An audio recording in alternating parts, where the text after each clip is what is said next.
here's what I want to do today. So we're just very briefly going to review what we talked about with centripetal force last time. And then we're going to today learn how to do problems that are just a tad more complicated than the ones we did last time. So that's what we're going to do. So if you have your notes out from, or if you have your notes from last time, go ahead and have those out. And I've got mine here. I realized after we logged out that there was one equation that I forgot to give you. So I want to make sure to give that to you. So we had, remember we talked about circular motion last time is a combination of two ingredients. You have to have forward velocity and you have to have a force directed towards a fixed center, which we call a centripetal force, right? And then I gave you these two equations. The centripetal force equation, which is just mass times the centripetal acceleration. And then the centripetal acceleration is v squared over r. And the one I forgot to give you was this one, v equals 2 pi r over capital T. Now, this equation actually makes sense if you think about it. Because if you're going around in a velocity, just distance divided by time. And if you're going in a circle, your distance is equal to 1 circumference, which is 2 pi r. And then one thing we use a capital T for a period. Capital T just means it's the time of one revolution, and we call that a period. The period of rotation. We use the symbol capital T. And so this is the new equation that I forgot to give you last time.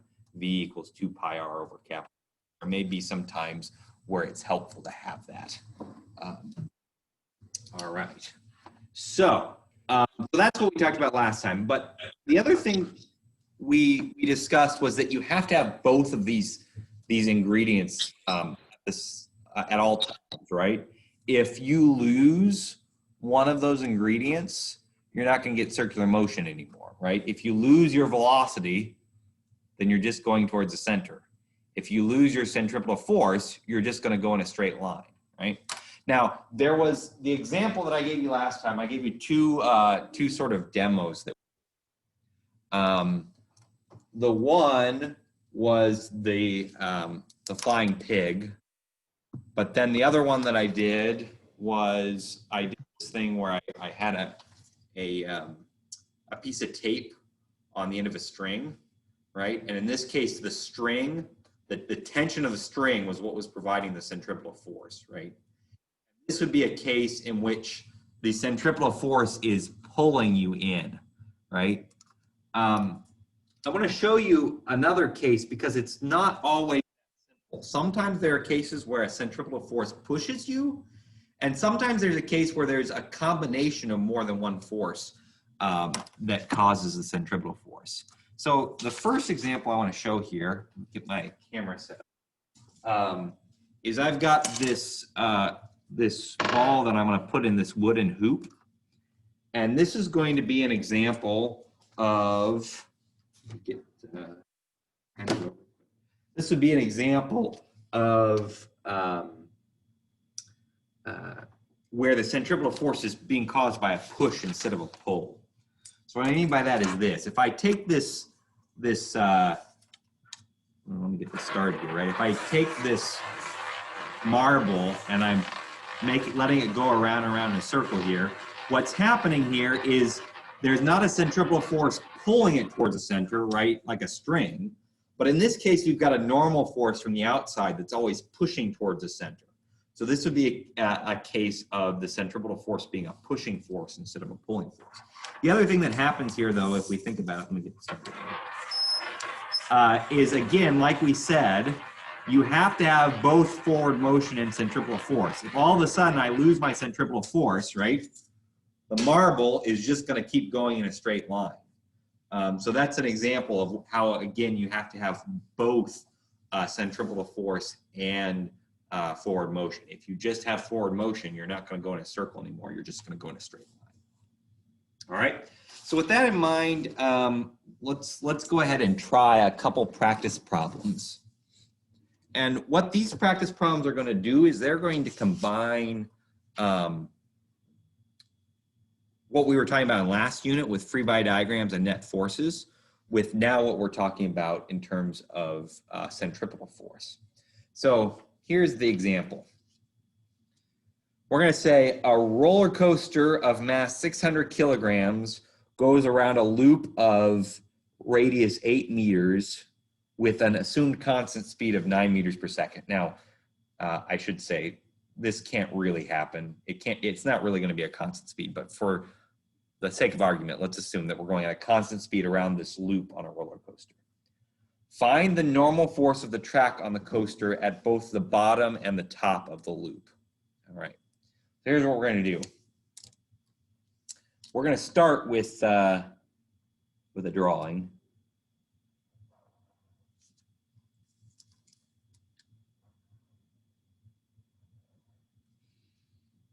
So here's my, we're going to start, let's just start with part A. We're talking about a cart at the bottom of the track. It's going 9 meters per second.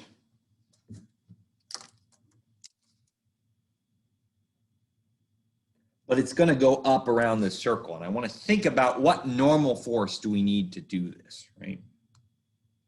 Okay, so we're going to draw a free body diagram for this. I'm just going to draw a free body diagram right on top of the cart just to keep things all together. What forces are acting on the cart here from last unit? What would be a force that might be acting here? You can go ahead and put what you think in the chat.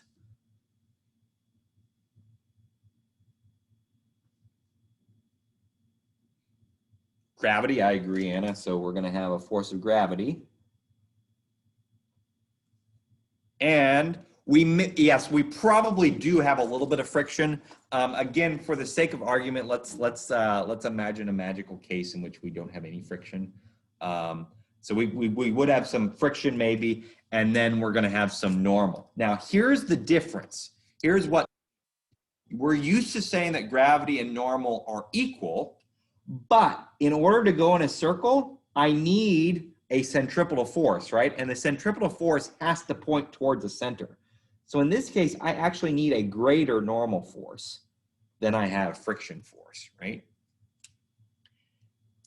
And the reason why is because what I need is a centripetal net force. So I need my net force. If I'm going in the circle, I need my net force to point towards the center. And when I'm down here on the bottom, the center is up. Okay. So now, now we can go ahead and solve this problem. Let's just, for completeness' sake, let's do our knowns and unknowns. So I know my mass. I know the radius of this loop. I know my speed, and I'm looking for my normal force. So we're going to do the same thing we did last chapter, where we say again that the net force centripetal is equal to mass times acceleration, but this time it's mass times acceleration centripetal. And so we know centripetal acceleration is v squared over r, so I'm just going to write this side as mv squared over r. And this is still net force, so we follow the rules that we used for net force before. And so in this case, it's going to be equal to which one minus which one?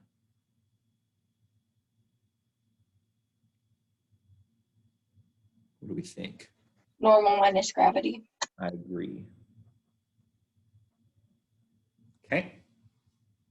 And then I'll just go ahead and say I know that gravity is mg.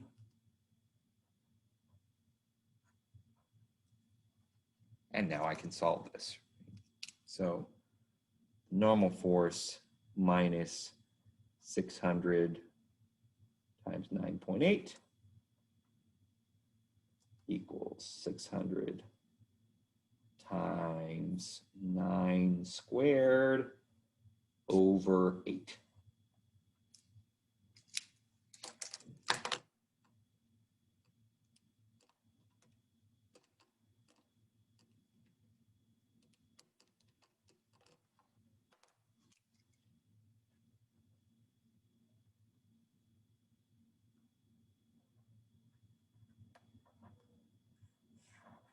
That's what I got. Oops, sorry. I'll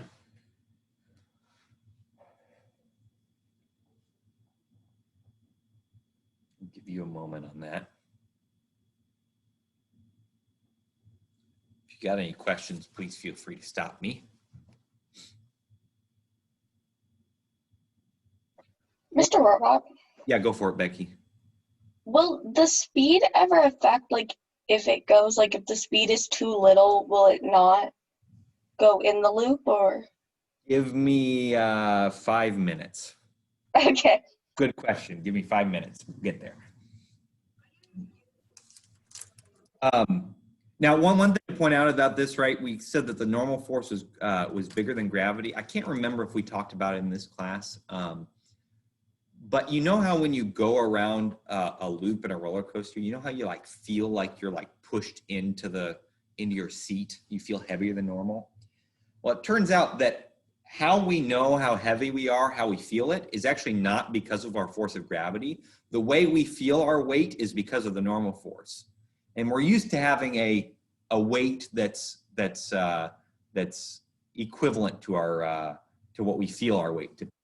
But when you're going around a loop, in this case, my normal force is bigger than gravity, and I feel heavier than I otherwise would. You see this also. We talked about like the elevator effect, right? If you are in an elevator that's going down, you feel lighter for a second. Again, one way to explain that is that your normal force is lighter than gravity, and that's why you feel a little bit lighter than you're used to feeling. All right. Any questions about this part? So we just did part A. Part B is going to be, how does this change if now I'm at the top? So I want to do the same thing. Someone stop me if I can't, I'm having trouble covering this. But what I'm going to do here is I'm going to do the same thing. But now I'm going to be up here.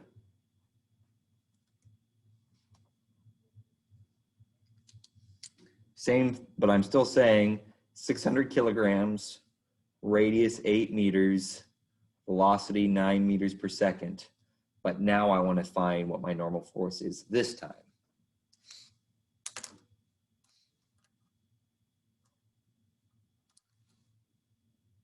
Okay. Now, in this case, how does my free body diagram change? Well, I'm still the same person on the same cart, so I got the same force of gravity. But if we think about this, where is normal going to point now?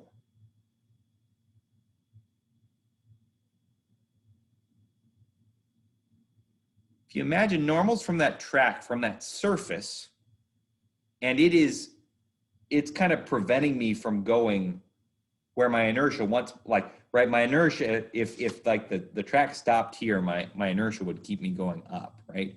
But what is it that's keeping me from going this way is actually my normal force, right? So in this case, my normal force is actually going to point down because my normal force is preventing me from coming out of this loop. And in this case, my centripetal force, again, because my centripetal force always has to point towards the center.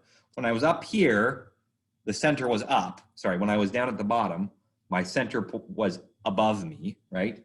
Now that I'm up here at the top, my center is below me. So I've got to draw my centripetal force pointing down.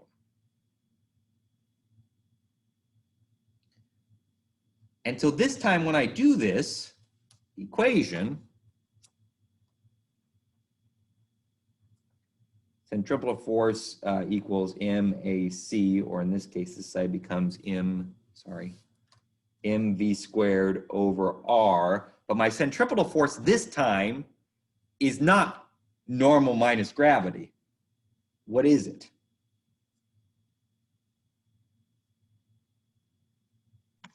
Is it normal plus gravity? It is. They are both going in the same direction as the net force. So I have to add them this time. Everyone see that, right? The way I drew it, they're going in the same direction as my net force. So nothing gets subtracted. They're added to each other. So then, again, we can just plug things in now. The hard part's over. But we can say, sorry, that's a plus sign. Fin plus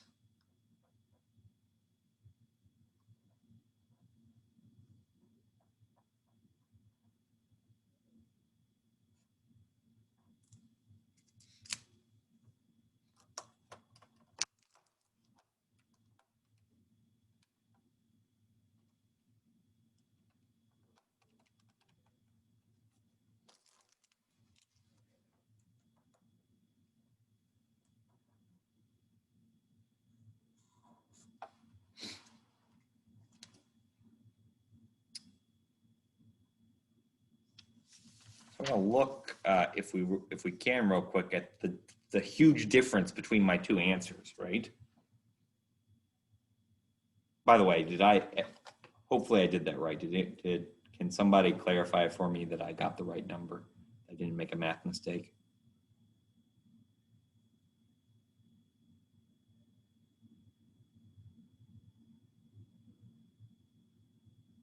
Because I am not above math mistakes.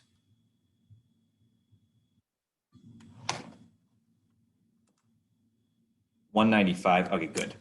Thanks, Martin. All right, great. All right, so what I want to do is I want to point out the huge difference between these two answers, though, right? And I want to kind of explain why that might be, right?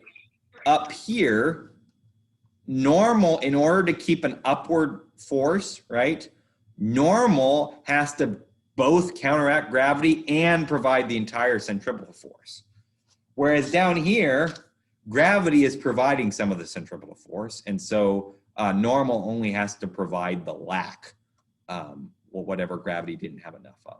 Right? Okay. Any questions here? The last thing I'm going to do with this is answer Becky's question, which I'm going to call this part C of the problem, right? What is the minimum speed the car should have at the loop and still be in contact with the track, right? So if we think about this, if we think about, for example, this side of the equation, right? As I get slower and slower and slower, my velocity gets smaller and smaller and smaller. This side of the equation gets smaller and smaller and smaller, right? If this gets smaller, what else has to get smaller? Well, your gravity can't get smaller because your gravity is who you are, right? It's however much mass you have, however much the earth is pulling on you. This is not going to change, right? So as this gets smaller, what has to happen is the normal force has to get less and less. But there's a minimum amount of speed that you can have and still stay on the track, right? Because what's happening is as I get slower and slower, that normal force shrinks smaller and smaller until my centripetal force is entirely provided by gravity. If I go any slower than that, then gravity is giving me more than my centripetal force. And what's it going to do? Gravity is essentially going to pull me off the track, right? It's kind of like the same idea. We said you have to have both ingredients. You have to have enough forward motion and you have to have enough centripetal force. If you've got too much centripetal force and not enough forward motion, what are you going to do? Well, centripetal force wins. You're going to pull toward the center, which in this case would mean that you fell off the track, right? So let's consider, how do we figure out then what is the minimum speed the car should have to be at the top of the loop in order to still be in contact and to not fall off? So again, if I'm up here, the minimum speed I would need would be the speed in which I am just barely touching the track. So all of my centripetal force is normal force. Or sorry, I said that wrong. None of my centripetal force is normal force. So in other words, all of my centripetal force is gravity, right?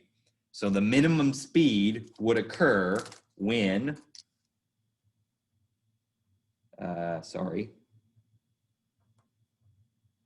when this is equal to gravity. So force of gravity equals mv squared over r. So we know this is mg equals mv squared over r.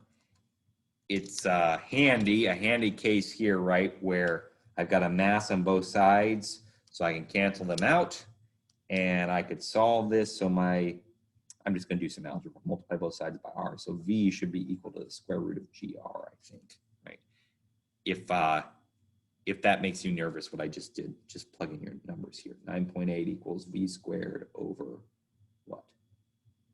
8, right? And solve that.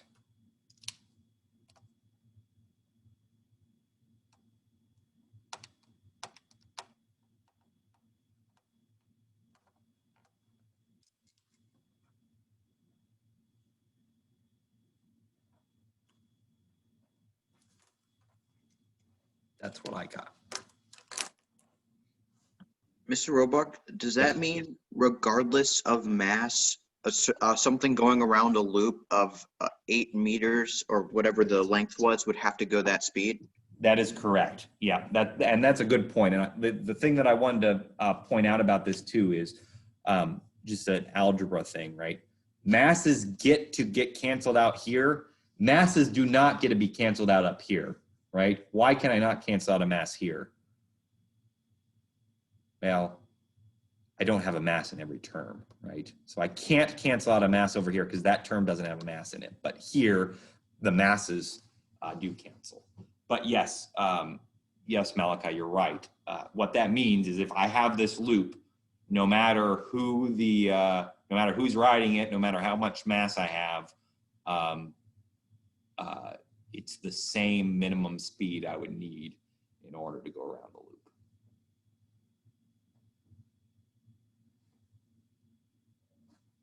All right. Any other questions? All right, let me do something here. So just a reminder, test corrections, if you want to do them, I highly recommend that you get them done before leaving for Thanksgiving break so that it's still fresh in your mind. So those are there. I'm going to give you the rest of the time here to do the day 37 assignment. So it essentially has, there's 2 questions. What I ended up doing with my other classes, which actually worked well, is I just had you guys stay on Zoom and then work on these 2 problems that are posted in today's folder. And then that way, as questions come up, you can ask them live. You can either ask them in the chat or you can just turn on your microphone and do it live. But there are two problems there. And I've got also the answers for you to check down here. But I want to give you the last 15 minutes here to work on those and ask me questions as they come up.